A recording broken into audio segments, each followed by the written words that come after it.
Good morning students, computer application മറ്റൊരു വീഡിയോയിലേക്ക് സ്വാഗതം. കഴിഞ്ഞ ചാപ്റ്ററിൽ നമ്മൾ C++നെ സംബന്ധിച്ച് നമ്മൾ തുടങ്ങി വെച്ചു. അതിന്റെ ബേസിക് ആയിട്ടുള്ള കാര്യങ്ങളാണ് കഴിഞ്ഞ ചാപ്റ്ററിൽ നമ്മൾ പഠിച്ചത്. ഗെറ്റിംഗ് സ്റ്റാർട്ടഡ് വിത്ത് C++ എന്ന് പറയുന്ന C++ ലാംഗ്വേജിനെ കുറിച്ച്. ഇന്ന് നമ്മൾ പഠിക്കുന്ന മറ്റൊരു പുതിയൊരു ചാപ്റ്റർ ആണ് chapter 5 data types and operator.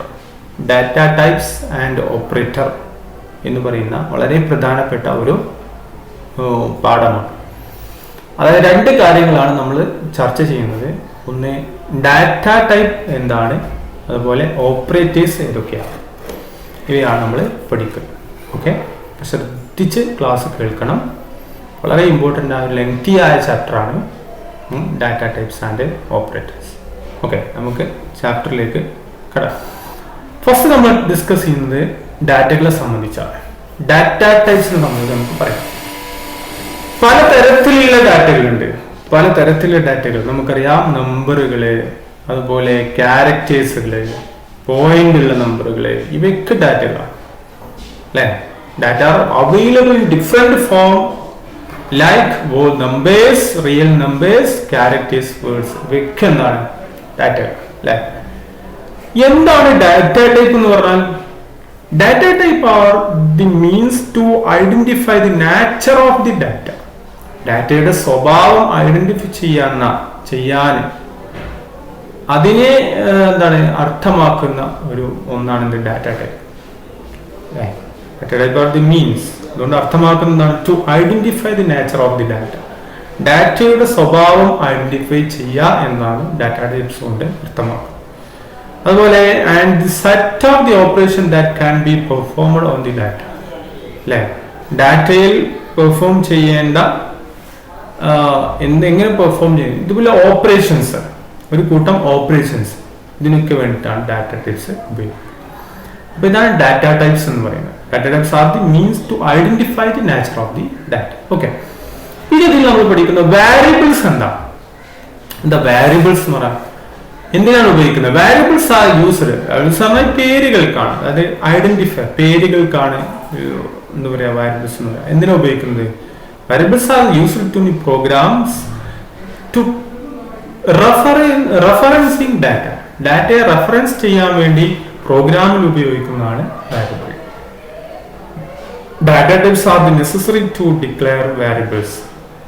Data എന്ത് ചെയ്യണം? ഒരു വാരിയബിളിനാൽ എന്ത് ചെയ്യണം? ഡിക്ലെയർ ചെയ്യാൻ ആവശ്യമാണ്. ഓക്കെ, അപ്പോൾ ഒരു ഡാറ്റയെ റെഫർ ചെയ്യാൻ വേണ്ടിയിട്ടാണ് നമ്മൾ വാരിയബിൾസ് ഉപയോഗിക്കുന്നത്. അപ്പൊ ഡാറ്റ ടൈപ്സ് വാരിയബിൾസ്. ഇനി ഡാറ്റ ടൈപ്സുകളെ 3 തരത്തിലുള്ള data ടൈപ്സുകളാണ്. Based on the nature and size and associated the operations, data type are classified into fundamental or building data type, derived data type and user defined data type. Data ടൈപ്പുകൾ 3 ആയി തരംതിരിക്കുന്നുണ്ട്. ഒന്ന് fundamental or building data type, fundamental or building data type. 2 derived data type. 3 user defined data. ഇങ്ങനെ 3 തരത്തിലുള്ള data ടൈപ്പുകളാണ് നമ്മൾ ഈ പാഠത്തിൽ പ്രധാനപ്പെട്ട ഡാറ്റ ടൈപ്പുകളായി എണ്ണുന്നത്. ഓക്കെ, നമുക്ക് ഓരോന്നും കുറിച്ചും വിളിക്കാം. ഇതിന്റെ ഒരു ഫിഗർ ആണ് ഈ കാണിച്ചിട്ടുള്ളത്. C++ data type. ഇതിലെ ഡാറ്റ ടൈപ്പുകൾ 3 ആയി തരംതിരിക്കുന്നുണ്ട്. User defined data type, fundamental data type, derived data type. ഈ ഫണ്ടമെന്റൽ ഡാറ്റ ടൈപ്പുകളെ int, char, void, float, double, ഇങ്ങനെ 5 ആയി തരംതിരിക്കുന്നുണ്ട്. ഇതിന്റെ ഫിഗർ ആണ്, ഈ ഫിഗർ ഓർത്ത് വെക്കാം. ഓക്കെ, ഇനി നമുക്ക് ആദ്യം ഒന്നാമത്തെ വിഭാഗമായ ഫണ്ടമെന്റൽ ഡാറ്റ ടൈപ്പിനെ കുറിച്ച് പഠിക്കാം. ഫണ്ടമെന്റൽ ഡാറ്റ ടൈപ്പ് 5 തരത്തിലുള്ള ഡാറ്റ ടൈപ്പ്. ഒന്ന് ഇന്റ്, മറ്റൊന്ന് ക്യാർ, മറ്റൊന്ന് ഫ്ലോട്ട്, മറ്റൊന്ന് ഡബിൾ, അതുപോലെ വോയിഡ്. 5 തരത്തിലാണ്. നമുക്ക് ഓരോന്നും പഠിക്കാം. Int data type for integer number. Integer നമ്പറിന് വേണ്ടി ഉപയോഗിക്കുന്ന int data type. Int data type for integer. എന്താ ഇൻറ്റീജർ എന്ന് പറഞ്ഞാൽ? Integer are the whole numbers without a fractional part. അതായത് പോയിന്റ്, ഫ്രാക്ഷണൽ പാർട്ട്, പോയിന്റ് വരാത്ത അല്ലെങ്കിൽ പോയിന്റ് വരാത്ത നമ്പേഴ്സുകൾക്കാണ് ഇൻറ്റീജർ എന്ന് പറയുന്നത്. ഇത്തരത്തിലുള്ള ഡാറ്റകളെ റെപ്രസെന്റ് ചെയ്യുന്നത് ഇന്റ് ഡാറ്റ ടൈപ്പ് കൊണ്ടായിരിക്കും. That can be positive, 0 or negative. ഈ ഡാറ്റകൾ ഒന്നുകിൽ എന്തായിരിക്കാം? പോസിറ്റീവ് ആവാം അല്ലെങ്കിൽ നെഗറ്റീവ് ആവാം, 0 എന്താവട്ടെ, പോയിന്റ് വന്നില്ലെങ്കിൽ അവയ്ക്ക് ഇന്റീജർ ആണ്. The keyword int represent integer numbers within A specific range. ഒരു പ്രത്യേക റേഞ്ചിലുള്ള നമ്പേഴ്സുകളെ അല്ലെ റെപ്രസെന്റ് ചെയ്യാൻ വേണ്ടിയിട്ട്, ഇന്റീജർ നമ്പറുകൾ റെപ്രസെന്റ് ചെയ്യാൻ വേണ്ടിയിട്ടാണ് നമ്മൾ ഇന്റ് എന്ന് പറയുന്ന കീവേഡ് ഉപയോഗിക്കുന്നത്. അപ്പോൾ ഇന്റീജർ ഡാറ്റ ടൈപ്പ് റെപ്രസെന്റ് ചെയ്യാൻ ഇന്റ് എന്ന് പറയുന്ന കീവേഡ് ആണ് ഉപയോഗിക്കുന്നത്. GCC allow 4 byte memory for integer belong to the int data type. int data type ൽ GCC 4 byte memory ആണ് അലോ ചെയ്യുന്നത്. 4 byte memory ആണ് ഒരു ഇന്റീജർ ഡാറ്റ ടൈപ്പിൽ അലോ ചെയ്യുന്നത്. അപ്പോൾ ഫസ്റ്റ് നമ്മൾ ഇന്റീജർ GCC എന്ന് പറഞ്ഞാൽ മീൻസ് എന്താ GCC എന്ന് പറഞ്ഞാൽ ന്യൂ കമ്പൈലർ കളക്ഷൻ എന്നാണ്. ന്യൂ കമ്പൈലർ, ന്യൂ ലിനക്സ് നമ്മൾ കേട്ടില്ലേ, അതിലെ new GNU new compiler collection എന്നാണ്. ഈ കമ്പൈലർ കളക്ഷനിൽ 4 byte മെമ്മറിയാണ് ഒരു ഇന്റീജറിന് അനുവദിക്കുന്നത്. അപ്പോൾ ഇന്റീജർ ഡാറ്റ ടൈപ്പ്, ഇന്റീജർ നമ്പറുകളെ റെപ്രസെന്റ് ചെയ്യാനാണ് ഇന്റ് ഡാറ്റ ടൈപ്പ് ഉപയോഗിക്കുന്നത്. അതിന്റെ കീവേഡ് ഇന്റ് എന്നാണ്, ഇന്റീജറിന്റെ ഷോർട്ട്. ഓക്കെ, 4 byte മെമ്മറിയാണ് ഇതിനെ ആലോചിച്ചത്. ഇനി രണ്ടാമതാണ് character data type. Char data type എന്ന് പറയും. ക്യാർ ഡാറ്റ ടൈപ്പ് അതായത് for character constant. Character constant ഉപയോഗിക്കുന്ന ക്യാർ ഡാറ്റ ടൈപ്പ്. ക്യാരക്ടർ എന്ന് പറഞ്ഞാൽ all letters, digit, special symbols and punctuators come under this category. അതായത് ലെറ്റേഴ്സുകൾ, അതായത് A to Z വരെയുള്ള അക്ഷരങ്ങൾ, 0 to 9 വരെയുള്ള നമ്പേഴ്സുകൾ, അതുപോലെ സ്പെഷ്യൽ സിംബൽസുകളെ, പ്ലസ് മൈനസ് പോലുള്ള പഞ്ച്വേറ്റേഴ്സിലെ ആഷ് സ്റ്റാർ അല്ലെ നമ്മൾ പറഞ്ഞു ബ്രാക്കറ്റുകളൊക്കെ, ഇതൊക്കെ പഞ്ച്വേറ്റേഴ്സ്, സെമി കോളം പോലുള്ളതൊക്കെ എന്താണ് ഈ ക്യാർ ഡാറ്റ ടൈപ്പിലാണ് വരുന്നത്. Okay, when this character are used data type that are considered char type data in C++. ഇവയൊക്കെ ഡാറ്റയായി ഉപയോഗിക്കുമ്പോൾ നമ്മൾ എന്താണ് char ഡാറ്റ ടൈപ്പ് ആണ് ഉപയോഗിക്കുക. We can say that keyword char represent character literals in C++. ലെ character ലിറ്ററൽസിനെ represent ചെയ്യാൻ char എന്ന് പറയുന്ന കീവേഡ് ആണ് ഉപയോഗിക്കുന്നത്. char, ക്യാരക്ടർ എന്നതിന്റെ ഷോർട്ട് char. നമുക്ക് char എന്നൊക്കെ വേണമെങ്കിൽ ഓർമ്മിക്കാൻ വേണ്ടിയിട്ട് പറയാം. We can say that the keyword char represent character literals of this. അല്ലേ, അതുപോലെ each char type data is allowed 1 byte of memory. ഒരു ക്യാരക്ടർ അറേക്ക് അലോ ചെയ്യുന്നത് 1 byte മെമ്മറിയാണ്. നമ്മൾ ഇന്റീജർ ഡാറ്റ ടൈപ്പിൽ 4 byte ആണെങ്കിൽ ഇവിടെ 1 byte മെമ്മറിയാണ് അലോ ചെയ്യുന്നത്. ദി ഡാറ്റ ഐറ്റംസ് A+, അതുപോലെ /T0 ഇതൊക്കെ എന്താണ് ക്യാരക്ടർ ഡാറ്റ ടൈപ്പിന് എക്സാമ്പിൾ ആണ്, ബിലോങ് ടു ക്യാരക്ടർ. ഇനി ഒരു ആസ്കി കോഡുകളാണെങ്കിൽ character data stored in memory with the corresponding ASCII code. ASCII code നിലവിലുള്ള അതിന് നൽകപ്പെട്ട ആസ്കി കോഡുകൾ വഴിയും എന്ത് ചെയ്യാം, മെമ്മറിയിലെ ക്യാരക്ടറിലെ സ്റ്റോർ ചെയ്യാം. അപ്പൊ നമ്മൾ ക്യാരക്ടർ നമ്മൾ റെപ്രസെന്റ് ചെയ്യുമ്പോൾ അതിന്റെ ആസ്കി കോഡുകളാണ് മെമ്മറിയിൽ എന്ത് ചെയ്യുന്നത്, സ്റ്റോർ ചെയ്യുന്നത്. ASCII codes are integers. ASCII കോഡുകളൊക്കെ എന്താണ് ഇന്റീജേഴ്സുകളാണ്. And need to be stored in 1 byte memory. ഓരോന്നിനും എന്ത് വേണം, 1 byte മെമ്മറി വേണം അല്ലെ. ഒരു ക്യാർ ഡാറ്റ ടൈപ്പ്, ഒരു range of the char data type is from -128 plus 120. -128 മുതൽ 127 റേഞ്ചിലാണ് എന്ത് വരിക ഈ ക്യാരക്ടർ ഡാറ്റ ടൈപ്പിന് റേഞ്ച്. ഓക്കെ, ആസ്കി കോഡുകളെ റെപ്രസെന്റ്. അപ്പൊ രണ്ടാമത്തെ ഡാറ്റ ടൈപ്പാണ് ക്യാർ. ഒന്ന് ഇന്റ് ഡാറ്റ ടൈപ്പ്, മറ്റൊന്ന് ക്യാർ ഡാറ്റ. മൂന്നാമത്തെ ഡാറ്റ ടൈപ്പാണ് float data type. Floating point numbers. നമ്മൾ ഇന്റീജർ പറഞ്ഞിരുന്നു, all numbers without a fractional part ആയിരുന്നു ഇന്റീജർ. എങ്കിൽ ഫ്ലോട്ട് എന്ന് പറഞ്ഞാൽ ഓൾ നമ്പേഴ്സ് വിത്ത് ഫ്രാക്ഷണൽ പാർട്ട്, പോയിന്റ് വരുന്ന സംഖ്യകൾക്കാണ്. 1.23 അല്ലെങ്കിൽ 55.4 ആ പോയിന്റ് വരെയെങ്കിൽ ആ സംഖ്യക്ക് എന്താ പറയാ, ഫ്ലോട്ടിംഗ് പോയിന്റ് നമ്പേഴ്സ് എന്ന് പറയാം. അതായത് numbers with a fractional part are called floating point numbers. അതാണ് പോയിന്റ് വരുന്ന നമ്പേഴ്സുകൾക്കാണ് എന്താ പറയാ ഫ്ലോട്ടിംഗ് പോയിന്റ് നമ്പേഴ്സ് എന്ന് പറയുന്നത്. Internally, the floating point numbers are stored in manner similar to a scientific notation. നമ്മുടെ ഉള്ളിലെ ഒരു ഫ്ലോട്ടിംഗ് പോയിന്റ് നമ്പറുകളൊക്കെ ഒരു സയന്റിഫിക് നൊട്ടേഷനിലാണ് സ്റ്റോർ ചെയ്യുന്നത്. നമ്മൾ പറഞ്ഞു കഴിഞ്ഞ ക്ലാസ്സിൽ മാൻഡിഷ ആൻഡ് എക്സ്പോണന്റ് രീതിയിലാണ് ഫ്ലോട്ടിംഗ് പോയിന്റ് നമ്പറുകളൊക്കെ സ്റ്റോർ ചെയ്യുന്നത് നമ്മൾ പഠിച്ചിരുന്നു അല്ലെ. In C++, the keyword float is used to denote the such numbers. ഈ നമ്പർ പോയിന്റ് വരുന്ന സംഖ്യകളെ അറിയപ്പെടാൻ അല്ലെങ്കിൽ അവയെ എന്താണ് സ്റ്റോർ ചെയ്യാൻ, അവയെ സ്പെസിഫൈ ചെയ്യാൻ ഫ്ലോട്ട് എന്ന് പറയുന്ന കീവേഡാണ് ഉപയോഗിക്കുക. ഫ്ലോട്ട് എന്ന് പറയുന്ന കീവേഡ്. GCCയിലെ 4 byte memory of numbers belong to float data. ഫ്ലോട്ടിൽ എന്താണ് 4 ബൈറ്റ് മെമ്മറിയാണ് ന്യൂ കമ്പൈലർ കളക്ഷൻ, അതായത് GCCയിലെ അനുവദിക്കുന്നത്. അപ്പൊ നമ്മൾ ഇന്റീജറിന് 4 ബൈറ്റ് മെമ്മറി ആയിരുന്നു, കാറിന് 1 ബൈറ്റ് മെമ്മറിയാണ്, ഫ്ലോട്ടിനാണെങ്കിൽ 4 ബൈറ്റ് മെമ്മറിയാണ്. ഓക്കെ.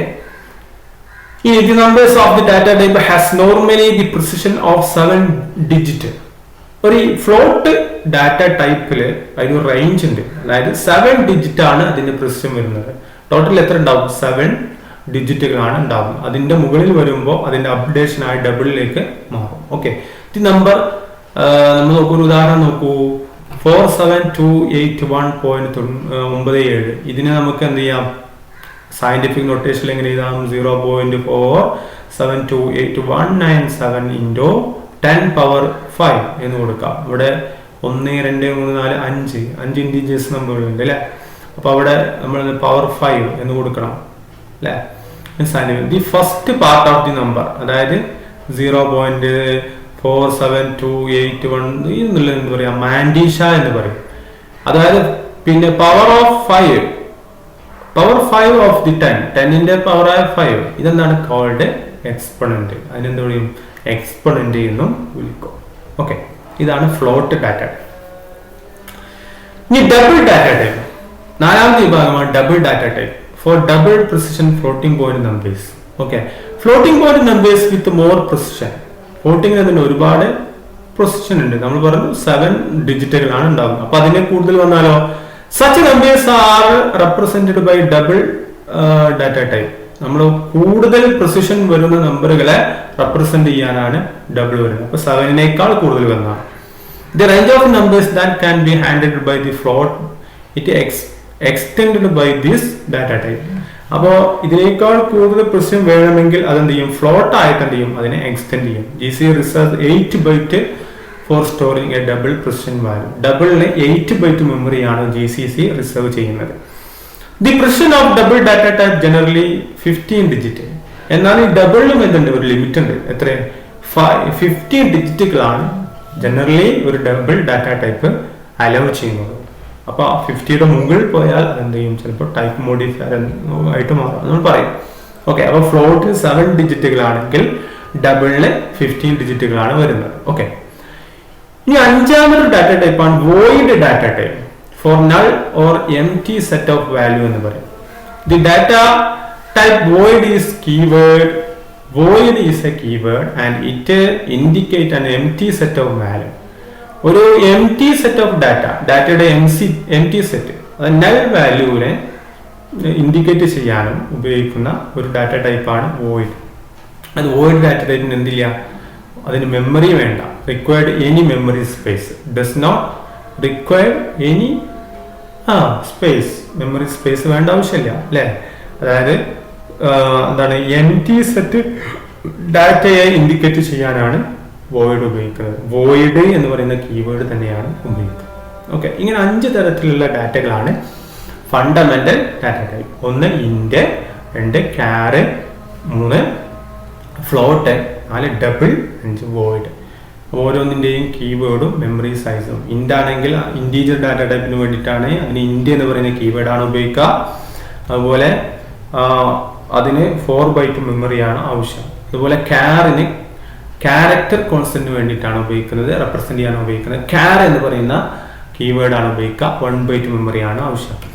ഇനി ഫ്ലോട്ടിംഗ് പോയിന്റ് നമ്പേഴ്സ്, പോയിന്റ് വരുന്ന സംഖ്യകളെ റെപ്രസെന്റ് ചെയ്യാൻ ഫ്ലോട്ട് ഡാറ്റ ടൈപ്പാണ് ഉപയോഗിക്കുന്നത്. ഫ്ലോട്ട് എന്ന് പറയുന്ന കീവേഡാണ് ഉപയോഗിക്കുന്നത്. ഇതിന്റെ റേഞ്ച് 7 ഡിജിറ്റുകളായിരിക്കും. അതുപോലെ 4 ബൈറ്റ് മെമ്മറിയാണ് ഇതിന് GCC അലോ ചെയ്യുന്നത്.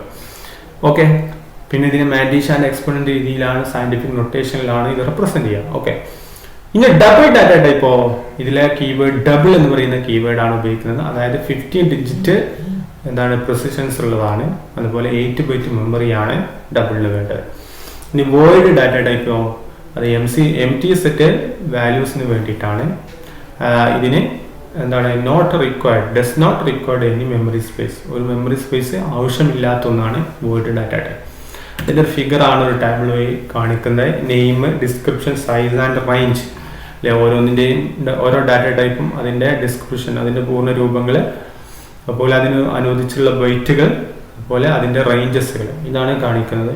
ഇതെന്നെല്ലാവരും മനസ്സിലാക്കി വെക്കുക. പ്രത്യേകിച്ച് ക്യാരി, ഇൻറ്റ്, ഫ്ലോട്ട്, ഇവ നമ്മൾ ഓർത്തു വെക്കണം. ഓക്കെ, ഇതാണ് fundamental data type.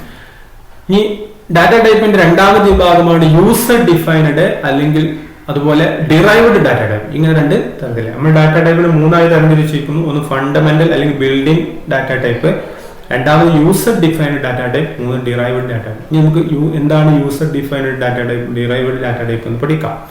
User defined data type അല്ലെ, C++ flexible enough to allow the program to define their own data type.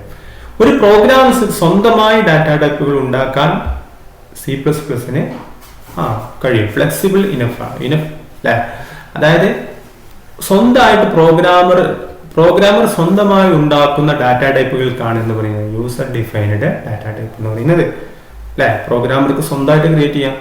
അപ്പൊ അതിന് നിയമങ്ങളൊക്കെ ഉണ്ടാവും അല്ലെ. അപ്പൊ അതിന്റെ എക്സാമ്പിൾ ആണ് സ്ട്രക്ചർ എന്നതിന് സ്ട്രക്ട് എന്ന് കൊടുക്കാം, എനുമറേഷൻ എന്നുള്ളതിന് എനും എന്ന് കൊടുക്കാം, യൂണിയൻ, ക്ലാസ്, ഇങ്ങനെയൊക്കെ എന്താണ് ഡിറൈവ്ഡ് യൂസർ ഡിഫൈൻഡ് ഡാറ്റ ടൈപ്പിന് എക്സാമ്പിൾ ആണ്. ഈ മറ്റൊന്നാണ് മൂന്നാമത്തെ ഡാറ്റ ടൈപ്പാണ് derived data type. Derived data type Derived data type are constructed from fundamental data type. Fundamental data ടൈപ്പിൽ നിന്ന് ഉണ്ടാവുന്നതാണ്, അതിൽ നിന്ന് ഡിറൈവ് ചെയ്ത് വരുന്നതാണ് derived data type. Fundamental data ടൈപ്പിൽ നിന്ന് ഉണ്ടാവും. അത് നിങ്ങൾ ഗ്രൂപ്പ് ചെയ്തിട്ടോ അല്ലെങ്കിൽ ആൾട്ടർനേഷൻ അതിനൊന്ന് മോഡിഫൈ ചെയ്തിട്ടോ സൈസിൽ അതിനൊന്ന് ആൾട്ടർനേഷൻ ചെയ്തിട്ടോ ഒക്കെയാണ് എന്ത് വരുന്നത്, ഡിറൈവ്ഡ് ഡാറ്റ ടൈപ്പ് വരുന്നത്. അതിന് എക്സാമ്പിൾ ആണ് arrays, pointers and functions. Okay, ഇത് ഡിറൈവ്ഡ് ഡാറ്റ ടൈപ്പിന് എക്സാമ്പിൾ ആണ്. അപ്പോൾ ഇത് മൂന്ന് തരത്തിലുള്ള ഡാറ്റ ടൈപ്പുകളാണ്: fundamental data type, user defined data type, derived data. ഇതിൽ ഏറ്റവും ഇമ്പോർട്ടൻ്റ് ഏതാണ്? Fundamental data type. ഇത് വെച്ചിട്ടാണ് നമ്മുടെ C++ ഈ വർഷം അടുത്ത വർഷമൊക്കെ നമ്മൾ ഇത്തരത്തിലുള്ള ഡാറ്റ ടൈപ്പുകളാണ് ഉപയോഗിക്കുന്നത്. ഫണ്ടമെന്റൽ ഡാറ്റ ടൈപ്പാണ് ഏറ്റവും കൂടുതൽ കമ്പ്യൂട്ടർ കൊമേഴ്സിൽ ഉപയോഗിക്കുന്നത്. അപ്പോൾ ആ ഫണ്ടമെന്റൽ ഡാറ്റ ടൈപ്പിന്റെ ഏതൊക്കെയാണ് അതിന്റെ മെമ്മറിയും അതുപോലെ അതിന്റെ കീവേഡുകളൊക്കെ ഓർത്തു വെക്കുക. ഓക്കെ, അപ്പോൾ ഇത്രയാണ് നമുക്ക് ഡാറ്റ ടൈപ്പിനെ സംബന്ധിച്ച് പറയാൻ. ഈ രണ്ടാമതൊരു ഭാഗം നമ്മൾ പറയുന്നത് വാരിയബിൾസിനെ സംബന്ധിച്ചാണ്. അപ്പൊ നമ്മൾ വാരിയബിളിനെ സംബന്ധിച്ച് നമുക്ക് പഠിക്കാം. വാരിയബിൾസ് എന്ന് പറഞ്ഞാൽ എന്താണ്, ഒരു യൂസർ ഡിഫൈൻഡ് വേർഡാണ്. അതായത് എന്താ പറയുക, ഐഡന്റിഫയർ എന്ന് പറയാം. ഒരു മെമ്മറിക്ക് പേര് കൊടുക്കാൻ വേണ്ടിയിട്ടൊക്കെ ഉപയോഗിക്കുന്നത് അല്ലെ. Variables are used to store data in memory location. Memory ലൊക്കേഷനിൽ സ്റ്റോർ ചെയ്യുന്ന ഡാറ്റയ്ക്ക് വേണ്ടിയിട്ടാണ് വാരിയബിൾസ് ഉപയോഗിക്കുന്നത്. മെമ്മറി ലൊക്കേഷൻസിൽ ഡാറ്റയെ സ്റ്റോർ ചെയ്യാൻ വേണ്ടിയിട്ടാണ് എന്ത് ചെയ്യുന്നത്, വാരിയബിൾസ് ഉപയോഗിക്കാം. അപ്പോൾ ഒരു ഡാറ്റ അത് നമ്മൾ മെമ്മറി സ്റ്റോർ ചെയ്യണമെങ്കിൽ അതിനെന്ത് വേണം, ഒരു വാരിയബിൾ വേണം. വാരിയബിൾ പിന്നെ മൂന്ന് തരത്തിലുള്ള വാരിയബിൾസ് ആണ്. ഒരു വാരിയബിൾസിന് മൂന്ന് പാർട്ടുകളാണ്, പാർട്സ് ഓഫ് ദി വാരിയബിൾ. ഒന്നൊരു വാരിയബിൾ നെയിം, മറ്റൊന്ന് മെമ്മറി അഡ്രസ്, മറ്റൊന്ന് കണ്ടന്റ്. ഇങ്ങനെ മൂന്ന് ഭാഗങ്ങളാണ് ഉണ്ടാവുക. എന്താ വാരിയബിൾ നെയിം എന്ന് പറഞ്ഞാൽ, it is a symbolic name identifier given to the memory location. Memory location നൽകുന്ന ആ പേര് സിംബോളിക് നെയിമിനാണെന്ന് പറയാം, വാരിയബിൾ നെയിം എന്ന് പറയാം. ഇനി എന്ത് വേണം, ആ നെയിമിന് ഒരു അഡ്രസ് വേണം, മെമ്മറി അഡ്രസ് വേണ്ടി വരും അല്ലെ. അതായത് the Ram of the computer consist of the collection of the cell. ഒരു കമ്പ്യൂട്ടറിന്റെ റാം എന്താണ്, ഒരുപാട് സെല്ലുകൾ കൂടിയതാണ്. Each of which can store 1 byte memory data. ഓരോ സെല്ലിൽ എന്ത് വേണം, 1 byte മെമ്മറി ഡാറ്റ വേണം അല്ലെ. അപ്പോ ഇങ്ങനെയാണ് എന്ത് ചെയ്യുന്നത്, ഒരു മെമ്മറി അഡ്രസ് ഉണ്ടാവും. ആദ്യ variables are connected 1 or more memory location in the Ram അല്ലെ. എല്ലാ വാരിയബിൾസിനും എന്ത് വേണം, ഒന്നോ അതിലധികമോ ലൊക്കേഷൻസ് വേണം റാമിൽ അല്ലെ. അതുപോലെ ഈ മെമ്മറി അഡ്രസ്സിനെ is called L value of a variable. ഒരു വാരിയബിളിന്റെ എൽ വാല്യൂ എന്ന് വിളിക്കും. എന്താ വിളിക്കുക, എൽ വാല്യൂ ഓഫ് വാല്യൂ. അപ്പോൾ ഈ അഡ്രസ്സുകളെ എന്ത് പറയും, എൽ വാല്യൂ എന്ന് വിളിക്കും. ഇവിടെ ഉദാഹരണം നോക്കൂ, ഇവിടെ 18 എന്ന് പറയുന്ന ഒരു ഇന്റീജർ സംഖ്യയെ ഒരു മെമ്മറിയിൽ സ്റ്റോർ ചെയ്യാണ്. അപ്പൊ ഇതിനെന്തുണ്ട്, ഇതിന് നം എന്ന് പറയുന്ന ഒരു വാരിയബിൾ നെയിം ഉണ്ട്. പിന്നെ നമ്മളെ കണ്ടന്റ് എന്താ 18. പിന്നെ ഇതിന് മെമ്മറി അഡ്രസ് ഉണ്ട് 1001, 1002, 1003. ഇതിനാണ് എന്താ പറയാ അഡ്രസ് ഓഫ് മെമ്മറി അഡ്രസ് എന്ന് പറയുന്നത് അല്ലെ. ഇത് എൽ വാല്യൂ എന്നാണ് പറയാം. 1001, 1002 അല്ലെ. ഇതിന്റെ ബേസിക് എന്ന് പറയുന്നത് 1001 ആണ്. ഫസ്റ്റ് 1001 കൊണ്ടാണ് തുടങ്ങുന്നത്. അപ്പൊ ബേസിക് എത്ര 1000. ഇതിനെന്ത് പറയും എൽ വാല്യൂ എന്ന് പറയും. ഓക്കെ. പിന്നെ ന്യൂമറിക് സിംബോളിക് നെയിം അതെന്താ നം എന്ന് പറയുന്നത് ഒരു യൂസർ ഡിഫൈൻഡ് വേർഡ് ആണ്. ഇതിനെന്ത് പറയും വാരിയബിൾ നെയിം എന്ന് പറയും. ഈ മൂന്നാമത്തെ പാർട്ടാണ് കണ്ടന്റ്. നമ്മുടെ കണ്ടന്റ് എന്താ 18 എന്നുള്ളതാണ് അല്ലെ. ദി വാല്യൂ സ്റ്റോർഡ് ഇൻ ഈ ലൊക്കേഷൻ. ഈ ലൊക്കേഷനിൽ സ്റ്റോർ ചെയ്യുന്ന വാല്യൂസിനെ is called content of variable എന്ന് പറയാ കണ്ടന്റ് എന്നാണ് പറയാം. ഇതിനെന്ത് പറയും ഈ കണ്ടന്റിനെ ആർ വാല്യൂ ഓഫ് വാരിയബിൾ എന്ന് വിളിക്കാറുണ്ട്. It is called also the R value of the variable. R value അപ്പോൾ ഒരു ഇങ്ങനെ ഒരു എക്സാമ്പിൾ വന്നിട്ട് എൽ വാല്യൂ എന്താണ് ആർ വാല്യൂ എന്താണ്. എൽ വാല്യൂ എന്ന അഡ്രസ്സിനാണ് എൽ വാല്യൂ എന്ന് പറയാം. ഈ കണ്ടന്റിന് എന്ന് പറയും r value of the variable എന്ന് വിളിക്കും. അപ്പൊ ഇതാണ് വാരിയബിളിനെ സംബന്ധിച്ച് നമുക്ക് പറയാനുള്ളത്. വാരിയബിൾ 3 പാർട്ടുകളാണ് ഉണ്ടാവുക. ഒന്ന് variable name, memory address, content അല്ലെ. വാരിയബിൾ നെയിമിന് ഒരു സിംബോളിക് നെയിം ആയിരിക്കും, അതേ ഐഡന്റിഫയർ ആയിരിക്കും. മെമ്മറി അഡ്രസ്സിന് നമ്മൾ എന്ത് പറയും എൽ വാല്യൂ എന്ന് പറയും. അതുപോലെ കണ്ടന്റിന് ആർ വാല്യൂ എന്ന് പറയും. ഓക്കെ. അപ്പൊ ഇത്രയാണ് നമ്മൾ ഇന്നത്തെ ക്ലാസ്സിൽ നമ്മൾ പഠിക്കുന്നത്. അപ്പൊ നമ്മൾ 5ാമത്തെ ഭാഗം ഡാറ്റ ടൈപ്പ് ആൻഡ് ഓപ്പറേറ്റേഴ്സിൽ ഫസ്റ്റ് ഭാഗം നമ്മൾ ഡിസ്കസ് ചെയ്തത് ഡാറ്റ ടൈപ്പിനെ സംബന്ധിച്ചാണ്. ഡാറ്റ ടൈപ്പ് 3 തരത്തിലുള്ള ഡാറ്റ ടൈപ്പുകളുണ്ട്. ഒന്ന് ഫണ്ടമെന്റൽ അല്ലെങ്കിൽ ബിൽഡിംഗ് ഡാറ്റ ടൈപ്പ്, അതുപോലെ ഡിറൈവ്ഡ് ഡാറ്റ ടൈപ്പ്, അതുപോലെ യൂസർ ഡിഫൈൻഡ് ഡാറ്റ ടൈപ്പ്. പിന്നെ നമ്മൾ ലാസ്റ്റ് പറഞ്ഞത് വാരിയബിൾ ആണ്. 3 part of the variable name, memory address, content. Okay. അപ്പോൾ ഈ ഭാഗം വളരെ ഇമ്പോർട്ടൻ്റ് ആയ ഭാഗങ്ങളാണ്. എല്ലാവരും ശ്രദ്ധിച്ച് പഠിക്കുക. വീണ്ടും നമുക്ക് മറ്റൊരു ക്ലാസ്സിൽ കാണാം. Good bye.